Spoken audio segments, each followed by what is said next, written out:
Welcome back to PipeCast. This is a double first impression, and today we're going to be reviewing Cringle Flake. 2022 edition. Let's cut over that tobacco and see a little breakdown. All right. What we have here is Sutliff's Cringle Flake, Holiday Edition 2022. Now this is the fourth installment, and it is comprised of 21-year-old Red Virginias and 19-year-old Perique. The Red Virginia has also been Cavendished, so it has been flue cured, and it also has been steamed for an hour, it seems. So if you look at the flake here, it's very uniform as far as the color. There's a little bit of lightness here. I think what that has to be, the Red Virginia, since it has been Cavendish, it will take on a darker color, and so Perique already is a darker leaf. So yeah, it's a very uniform looking flake. Just little parts that kind of stand out that look a little bit brighter than the others, but yeah, it's a very medium brown in color. And you can see the lines, the layers of the leaf kind of laid in there. But yeah, let's go see how it smokes. All right, so that was Cringle Flake, and this comes out every year, and it's pretty difficult to get a hold of. Obviously, this is one of those special years where you walk into a brick and mortar and there it is, just waiting for you. So I grabbed a tin of it and then immediately texted Patrick and was just like, "Hey, we get to do Kringles. We're actually going to have this is going to be one. This is one of two, or two of two." Oh, for Christmas episode? Yeah, I can't remember what order we're putting this in. Yeah, this will be a bonus. This is a bonus Christmas episode. Yeah. So, because we've been trying for 3 years. Like we keep trying to get Cringle Flake. When I was mentioning it, then it just passes us by. It's impossible. I think they actually loaded up this year because I've seen it available in places. Yeah, it's been more available this year than past years. But in previous years, it was always been a fight. Yeah. Well, this year it was a fight to get Jolly Old St. Nick, right? Jolly Old St. Nick was difficult to get. Yeah. Whereas normally a Cornell and Dill blend is easy to get. We didn't have a hard time getting We Three Kings or Golden Days of Yore. I mean, you get, from where we're at, you order it on Smoking Pipes and you get it within 3 days.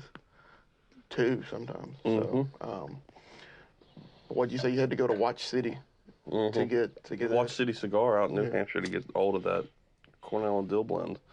And it's pretty good. They do pretty all right for their Christmas ones. Mm-hmm. They're not.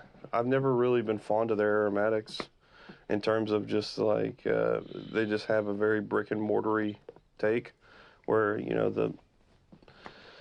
that flavoring just burns off so fast. And you're just left with sort of muted burleys. But man, they're really kicking it off with these Christmas blends. So maybe there are future episodes in which we give Cornell and Dill aromatics another go to see if they've stepped up their game. There's one that a lot of people talk about. Is it Autumn Evening? Isn't that an aromatic? Mm-mm. Oh, maybe it's different. No, I'm thinking of something else. I'm thinking of Sunset Evening or something. Sunset Babe or something. I hear that one's pretty amazing, actually. It's like a Latakia one. But Autumn Evening might be. Yeah, I don't know. I don't keep up with Cornell and Dill's aromatics. Yeah. No. So this one, though, I was actually kind of confused when Zach called me about Cringle Flake. He was saying that you said something that was a 20-year-old, and I misunderstood that as you found a 2002 Cringle Flake. I didn't know if they did them back in 2002, but if they did, I was like, oh, you found a 2002 one. But then the picture said 2022. And so I think the back says that it's 20-year aged tobacco. Mm-hmm. So the blend's not 20 years old, but the tobacco in it is. So that's right. So regardless, the tobacco has some age on it. At least some components do. This is a smooth blend. Yeah. Being a first impression is sort of like doing it's like you're trying to tap dance around all the flavors and not do a disservice to you guys who are interested in it, but um, it's pretty good actually. Smooth. Um, at the moment, not overly complicated in terms of the different components. The Virginia, you can tell, is more mellowed, and that peppery kind ofness comes in a little bit. Yeah. You know, not from the Virginia, obviously, but I'm make sure I'm right about that. Because Virginia is what's 20 years old, isn't it? Yeah. So there is perique in here, so that peppery's not misplaced, because you have to be careful with sometimes, like if when you know how like you get that stewed fruit kind of thing going on with like aged red Virginia. Mm-hmm. Every once in a while, if you take a whiff of just straight perique, it smells like gym socks. Yeah. Because it's like fermented. Mm-hmm. And every once in a while, I'll cross pollinate those because they usually go together. And I'll be like, yeah, there's a peppery note, and it really isn't. I'm just tasting red Virginia. Mm. So I always have to be careful about that and make sure. But there is like a tingle, a touch, a slight on the retro hell. Nothing too crazy, but it's enjoyable. Yeah, the Cavendish is the thing that's in the background. There's no overt sweetness. Yeah, I'm not really getting any kind of sweet. I'm getting more just of the typical Virginia grassiness more than anything. Now this is a traditional European Cavendish, a steamed Cavendish, not a sugared Cavendish like American, like syrupy one. Yeah. So this means like it's actually been Cavendished in like that kind of European way. Yeah. So you're not going to have some sort of, because most people think of Cavendish like as steamed and then sugared, like with like a molasses or something like that. And this is not that. This is just the way Virginias I think are Cavendish. So I think that suits it well. I don't want an overtly sweet blend if I can help it. The interesting thing though is, I mean, I don't get anything Christmassy out of it. Well, you know what I mean? And I'm not saying there should be, but I mean, kind of there should, maybe, because it's always comes out at Christmas. It's called Cringle Flake. You know, the assumption is it's Kris Kringle. I guess the question is, well, see, what this reminds me of the most, except not as good, is Christmas Cheer by McClellan. And McClellan never had anything flavored. Oh, okay. Oh, no, obviously they did have flavored tobaccos. But McClellan didn't release Christmas Cheer as a aromatic. As an aromatic, you know, it was just a straight Virginia, I think. Like, so this is harkening back to that older. Feels like this is what this is trying to do. And I wouldn't be familiar with that. I've never had any McClellan blend. Mm-mm. I came in after. That's not true. What else have I had? I've got it in there, and you've tried it. The 17-year anniversary blend of McClellan. Maybe I have. I'd never bring it. The problem is with that, and with H.H. Syrian, is I never smoke them. Like you don't want to. It's just like you bring them out for special occasions. Because I mean that's it. I haven't even opened Klondike Gold.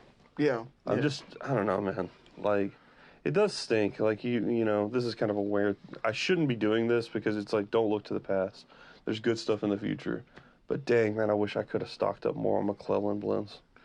It's the only time I'm like really kind of sad about something like that. Well, one thing to your point about looking to the future, one thing that I guess one thing to be aware of, and maybe things have changed, but for a while there, you know, they were saying because of those FDA rulings that, you know, blends after a certain, was 07, were going to maybe go away. Mm-hmm. But then, you know, I still see people come out with more blends, you know. So, like, did that change? I just think it just takes a long time to get something passed through Congress. Yeah, well, yeah. But, like, you know, as we're going to discuss in a later episode, you know, Pease just put out Bankside. Yeah. And Bankside. And Windjammer, you know, that's only a couple years old. There's so many new blends, and it's like, I mean, what do y'all? I mean, so I mean, it might be let's say that passes, then you know, there's no future to look to. I guess if people are going to have to start paying more. Well, it depends on what you mean by that. Like, here's the way I look at it: is how is it new if like you can just say, well, actually, this is based on an old recipe. Mm. I mean, that's the way I would get around it. I'm like, actually, this is my granddaddy's recipe. I just found it in this folder. Well, I mean, I guess if the people writing the bill were competent, which they're probably not, they would put something like, it would have to have been produced within so many years of '07. You know what I mean? Right. They may not leave it open to. I mean, I would hope they leave it open to what you said, but they may not. Well, I never met a bureaucrat that I didn't hate, so. Speaking of bureaucrats, and since it's a Christmas season, I got a little bit of a rant. Oh, yeah. I love these. I'm mad. I'm fire hot mad because so it's Christmas season, all right, and you order your packages and your gifts, right? Yeah. And I've been doing that, but every once in a while, old Saint Zach will slide in a little gift to himself, because I know I'm not going to get anything super amazing from my kids or in-laws. I'll get socks. I love socks, to be honest. Yeah. I don't buy socks ever. I don't think I bought socks in 10 years because I'm just like, people are like, what do you want for Christmas? I'm like, you could give me socks. Socks. And I'll take care of that. So I'm totally happy. But that means that I'm buying gifts. I'm just going to slide something in that I want, right? Yeah. And I had an order for a couple of different items. One's a knife, the other's a T-shirt. But we're going to talk about the T-shirt first and then the knife. So I'm very fortunate because I wasn't paying attention to the T-shirt. I just didn't care, right? Yeah. But I was really, expectant of the knife, Mm-hmm. And this is coming out of, one's coming out of Florida, the other from North Carolina. So they get up here to Alabama in my city. And I'm like, heck yeah, because I'm following it. I can't help myself. I'm going to follow. Yeah. And then the T-shirt, it was like, it made it to Huntsville. And I was like, yes. Here it is. And then the next day it was like, Columbia, South Carolina, distribution center. And I was like, what in the world's going on there? So they just decided, I know that it says Huntsville on the address. They just shipped it to South Carolina. Huh. And luckily I didn't notice it. I wasn't paying attention. I just tracked it. It made it to Birmingham, Huntsville, then South Carolina, then came back to Huntsville. Whatever, right? So, but I've been waiting for this knife. I've been wanting it for a while. And I've been tracking it. And it got to Huntsville yesterday at midnight, 12:30. Yeah. And at 3 o'clock yesterday, it was in Miami. What? Yeah, it makes me so mad. I'm like, it's got Huntsville on it. You made it to the city. And they just were like, you know what? Let's ship it out to Miami. Let him sweat it a couple of days. And here's the thing. For those of you who work for the Postal Service maybe, or who work for UPS and you say, hey, we have hard jobs or whatever, I get that. And I'm not talking about the people. What I'm talking about is the idiot who miscalibrated the scanner and had my package ship out to Miami for no reason. And it's like, if it is a person thing, they're just pulling it off the truck and putting it on a conveyor belt. Yeah. Someone else, there's a machine that's scanning those packages. Yeah. So if it's being scanned, it's not going... The scanner's got to be screwed up. It's not going to just scan it and be like, Huntsville, huh? Got to ship it out to Miami, so we'll just put this in departures. So something's wrong with the machine, and it's happened twice, going from the Huntsville distribution center to be like, ship it out to another state. Let him wait a little bit. And now I've got snuff. I ordered 2 things of snuff, Bordeaux and Old Paris, and I've been wanting these for 3 weeks. It takes forever to get snuff. And I'm running low. I'm like right at the border. Old Paris. I had a sample tin of Old Paris from Freiburg and Traer, and as blended by Wilsons of Sharrow. And I'm pretty excited about it because I love Old Paris, and Bordeaux is supposed to be kind of a floral thing. If you guys don't know, I take snuff. Maybe I'll do a review someday. Yeah. But it's in the distribution center, and I'm like, if you end up in L.A., I'm gonna be mad because it's supposed to be here right now, and I'm right at the end. I have like maybe 2 bumps of snuff left in Old Paris, and I've got I'm scraping the bottom of Africa, which is a Wilsons of Sharrow blend that I like a lot. But you have Cairo too, right? Isn't Grand Cairo is it's somewhere. It's but Grand Cairo is kind of like if how do I explain this? This is me, so this is not a snuff review. But if Africa and Old Paris or Coca-Cola and Pepsi. Mm-hmm. You know, um, Grand Cairo is a monster energy drink.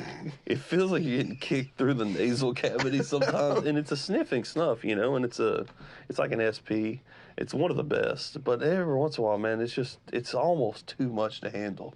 And it's not. It's got a good nick hit. I think if you're into pipe tobacco and you're looking to get you through the day, and you're like, I'd love to have a puff of my pipe. You can hit a little snuff and it gives you the same sensation, and it's really nice. It's nasty what it does to your nostrils. I mean, it doesn't eat you up or anything. It's just you'll be blowing brown snot, like, that's for sure. Yeah. But anyway, back to what I was saying, though. USPS, if you screw this package up, get it to my house. You've made it to the city. Yeah, I really hope this snuff comes in, because I've anticipated it for 2 weeks. It takes forever to get it. Where do I think you they have order to. I order from Mr. Snuff. Where's that at? Where's they out of? I think it's a British company, and they liaise with someone in New York. So then getting it from New York, for whatever reason, they don't. I'm so spoiled too. You can tell how bratty I am, because I do this too with a blacksmith that I like getting stuff from, where I'll order something to you, and I'm so used to Amazon or Smoking Pipes or whatever, and I'm like, this better be some same day shipping. And then they're like 3 days later, they'll package it. I'm like, what kind of mom and pop store? I'm like, you ever been to Walmart? Get it together, man. I know you're a one-man show, but get it together. But I expect more out of you. Same thing with Mr. Snuff. It's like, hey, man, I don't know if you know this, but I'm the one ordering snuff. Ain't no one else in North America ordering stuff. I'm sure you're shipping out dip cans left and right. Prioritize me, damn. Yeah. It's like, why even have it in stock if you're not going to ship it same day? Yeah. This is a ridiculous rant. It makes me look like a jerk, but like, just give me what I need. Yeah. Give me what I need. I mean, yeah, it can be frustrating. I mean, I ordered well, this is actually, I'm kind of harping on myself, because I didn't like read the description right enough. So I was ordering a book, right? It's kind of like I don't know, I wouldn't call them self-help books, but they're kind of like nonfiction ebook, right? Yeah. It's a pretty popular one, pretty controversial. It's like the 48 Laws of Power. Have you heard about that one? You know, this guy like 2 weeks ago is talking about, I want to get into philosophy, and then takes a deep dive into Machiavellian power dynamics. Like, it's like, no, man, like, you're supposed to be enlightening other people and yourself, not controlling them. Well, for my, I'll get some background. Suddenly he's on the psychopathy scale, like just going out into like, he's like, you know what? I should really expand my, who I am, and engage with society at a higher consciousness. And then he's like, you know what? I just want to rule. I just want to rule with an iron fist. To clear it up, I did get it so that I could pick out those problems, not so I could act on them. I hang out with the devil so I can identify him, not so I'll become him. Exactly. I want to be able to see what somebody's doing. But regardless, I order it, right? It's like $11 on Amazon, so I'm like, all right, whatever. And then, like, I put it in my cart, then I'm like, no, I'm not going to get it now. And then, I don't know if you're like this, but I'm kind of to the point where if someone else needs me to order something, like Ann or my parents, I'll sneak something I want in there. Like I'll be like, oh, okay, well, this is already coming, so let's try to get a 2-for-1, and I won't tell anybody, right? Yeah. So that happened. Something happened where something else was being ordered. So, well, let me tack on this, whatever. It still gets shipped separately by UPS. Comes in, later that day. I grab it, and it's like, those white Amazon packages that are like super thin, but they got the bubble wrap inside of them? Yeah. Sometimes there's the brown packages, but sometimes there's the white plastic ones. So it was a white one, and it literally felt like nothing was in there. I'm like, this ain't right. Cracked that thing open, and it was just somebody took that book and took all the 48 ones and put them on like 12 pages. And so it's just like, It's not the book. It's like a summary of the book. Oh. And it was still $9. So I'm like, I was like, what the? I was like, why am I getting this book and not the real book? And Did you return it? yeah, I'm in the process of returning it now. So I guess that's my fault for like grabbing the wrong thing. But I'm like, I'm pretty sure what I grabbed said, I think the guy's name's Robert Greene. I'm like, I'm pretty sure it said Greene on it. And then I get the book and it says MacArthur at the bottom. I'm like, what the? Like the cover looks identical to the real thing, identical, whatever. But yeah, so I was. This guy's ordering from AliExpress. He's saying it Amazon, but it's really. Yeah, it's Ollie's. He's like, he got the Wish.com gift. Give me the 48 powers. No. Like, give me the 48 bullets. yeah. Give me the 48 bullet bliss of power. Yeah. So yeah. I'm over here living my best Machiavelli.